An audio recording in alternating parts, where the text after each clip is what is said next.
You're listening to Overdose by ACDC right here on Unprofessional Wrestling. Hi guys, welcome to the first episode of Unprofessional Wrestling Podcast. I am your host Daniel Salad, doing one of my first podcasts on like the video. I do audio. I'm usually an audio guy. I have been doing broadcast journalism on and off, I would say, since 2018.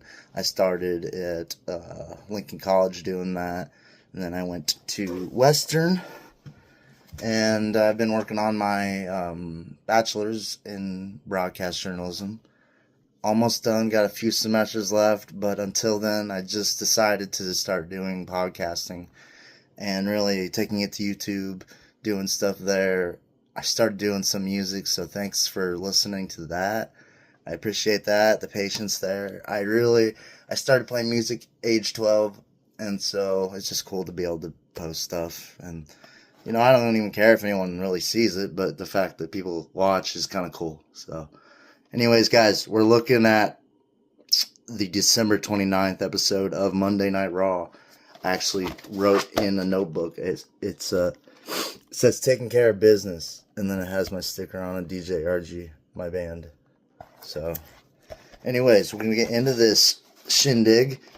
Opens up with Heyman and the Vision, right? And I've been watching enough lately to know that, you know, Heyman's got these guys who are, you know, Braun Breaker, Bronson Reed, Logan Paul, and the new, you know, member that we are introducing tonight, Austin Theory, who has had some ups and downs in wrestling, right? Like, he's had these stuff with Vince McMahon, and then he kind of got up and down, you know, in the shuffle, right? So, anyways, this segment was to introduce him, and I think Logan Paul does a really good job as far as being a good heel, and a heel is a bad guy in the wrestling business. And I know wrestlers hate when the fans use terms, but it's just, I've just been talking wrestling with my buddies for like ever, and we just use these terms, and so that's how it is.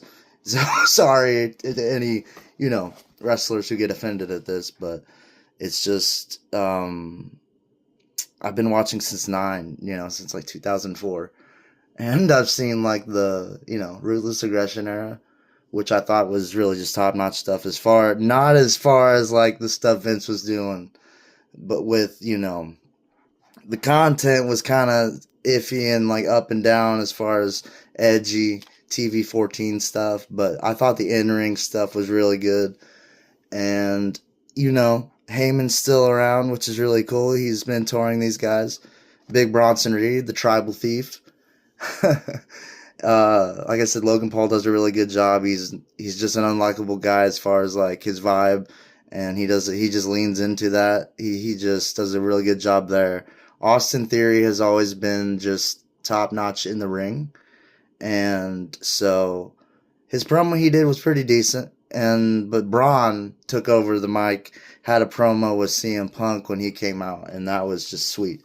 Like, that would remind me of some old school promos because you could tell Braun was really excited, so that was really cool to see.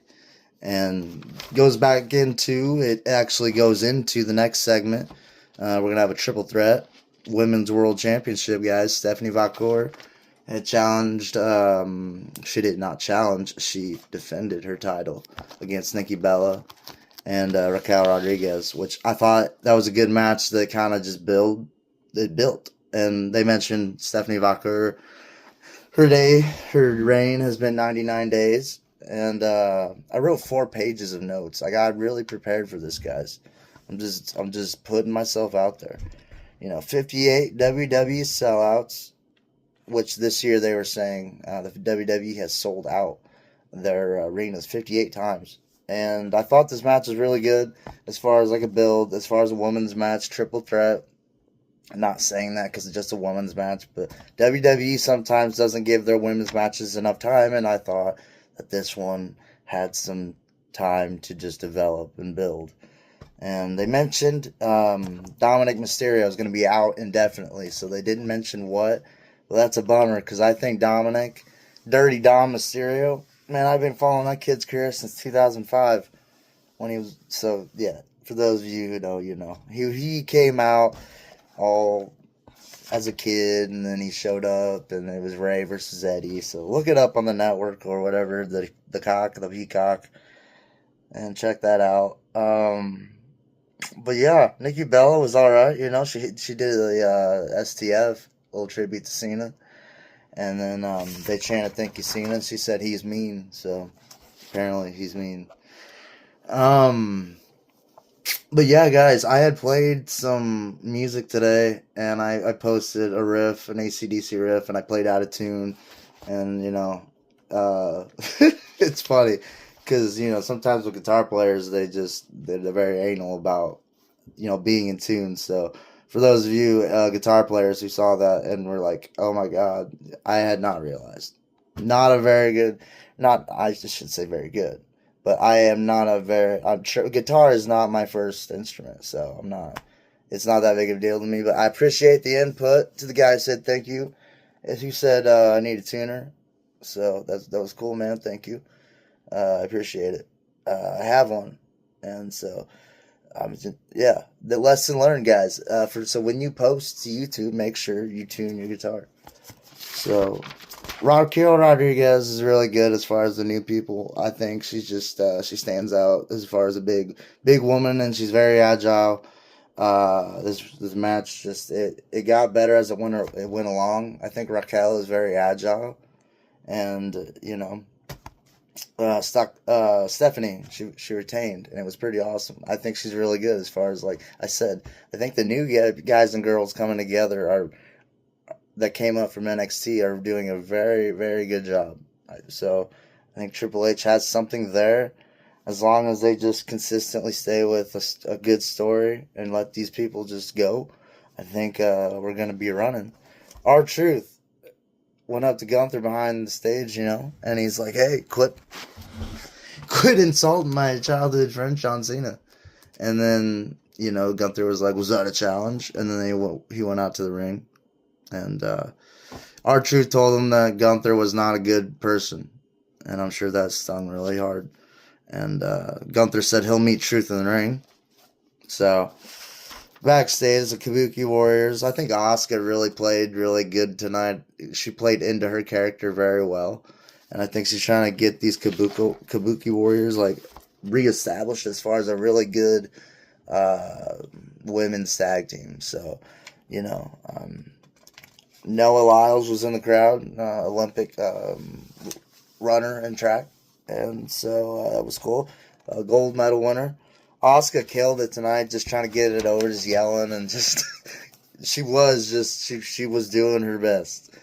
And so, yeah, guys, I think that match is going to be good. They're going to be facing Rhea Ripley and Io Sky. They had a little get together, pull apart. CM Punk went up to Rey Mysterio backstage because he knew that Rey was going to be facing Austin Theory tonight. Rey told him he was fine, and so he didn't have to worry about it. And then CM Punk said, "All right, guy, get that W." And so next was R-Truth versus Gunther.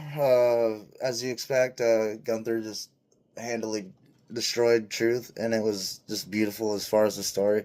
And Truth called Gunther the world's greatest wrestler. So that might be a new thing as for Gunther. Powerbomb Sleeper is a solid finisher as far as stuff to do for Gunther. And Usos backstage. Jay was really just conflicted, and Jimmy gave him a good pep talk, so that was cool. They're teasing a little confidence crisis in Jay. And so, but yeah, Los Americanos got back there with AJ and Dragon Lee. And it was beautiful. Javon Evans was there too, and I think Los Americanos. I think they've just run away with that character, as far as they're just making it silly and comedic relief, which is kind of cool. But yeah, guys, as far as that, what we got next? Just another Paul and the Vision just together, just doing their thing. Paul told Logan to go out there with Theory during his match with Ray. Ray and Theory, they're gonna be having their match. It was pretty good. Rey is timeless. Rey Mysterio is a timeless professional wrestler, and he just does the moves, and he knows his character. Austin Theory is just solid in the ring, and they had a little return here tonight with Penta coming back and helping Rey. They got pulled apart, and it was pretty great. Pretty great. Next, we got Maxine Dupree, the Women's Intercontinental Champion, who's going to be facing Becky Lynch next week. And they had a promo. Maxine was fired up, and Becky was doing her Becky silly stuff, and it was cool. She was trying to be nice to Maxine, but Maxine was making her mad. She called her a little pup. But yeah, guys, it was. And then she said, "Welcome to the big time," and dropped the mic. So yeah, I think Adam Pearce is doing a good job as far as the GM stuff. He tries to be funny, and it's cool. And then the main event, AJ Styles and Dragon Lee defending the World Tag Team Championships against the Usos, looking for their 9th championship reign as far as the Tag Team Championships. And so with that, it was a really good match. I think the Usos they've been teaming. They're brothers. They've been teaming for since they started, so they just have that chemistry. I think AJ is so good in the ring, and Dragon Lee is new, and he's young, so I understand what they're doing there. And it was a good match. Jay and Jimmy were doing some heel stuff, and so they were teasing that, but they didn't really turn heel. But they did win the titles. Jay and Jimmy, 9-time World Tag Team Champions. So that's how Raw went off the air. With that, guys, this is an episode of Unprofessional Wrestling. It was rough, but it was my first video doing this thing, and I'm glad I did it. Be kind, because I'm going to critique this as much as you guys. So have a good one, guys. I'm probably going to be doing NXT, and I'll watch AEW for this. I will do that. I'll watch AEW, and then we'll go from there. But with that, guys, be good humans. You guys got to see my face. You guys got to meet me a little bit, so it was cool. I like doing this. I don't put pressure on myself doing this. I just have a good time, and that's what life's all about. So be good humans. It's another beautiful day to be alive. I'll see you tomorrow.